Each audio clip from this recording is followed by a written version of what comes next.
আসসালামু আলাইকুম। আশা করি সকলেই ভালো আছেন।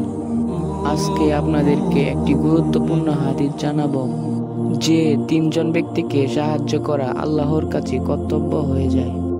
প্রথম ব্যক্তিটি হচ্ছে আল্লাহর পথে মুজাহিদকারী ব্যক্তি, যিনি তার জীবনের সুখ বিসর্জন দিয়ে আল্লাহর পথে জিহাদ করেন এবং আল্লাহকে সন্তুষ্ট করার চেষ্টা করেন। দ্বিতীয়ত হচ্ছে আজাদী চুক্তিবদ্ধ গোলাম, যিনি আপনাকে টাকার বিনিময়ে সেবা করে। রাসূলুল্লাহ সাল্লাল্লাহু আলাইহি ওয়াসাল্লাম বলেছেন, কোনো মুসলমান গোলাম আজাদ করলে আল্লাহ সেই গোলামের প্রত্যেক অঙ্গের বিনিময়ে তার এক একটি অঙ্গ জাহান্নামের আগুন থেকে মুক্ত করবেন। তাই আমরা গোলামের চাহিদা পূরণ করার চেষ্টা করব। তৃতীয় ব্যক্তি হচ্ছে পবিত্রতা অর্জনের লক্ষ্যে বিবাহ বন্ধনে আবদ্ধ ব্যক্তি। অল্প বয়সে বিয়ে করা যুবক এবং যুবতীদের দায়িত্ব আল্লাহ তাআলা নিজে নিয়ে নেন, কেননা তারা পবিত্রতা অর্জন করে আল্লাহকে সন্তুষ্ট করেছে। তাদের রিজিকও আল্লাহ তাআলা অনেক বাড়িয়ে দেন।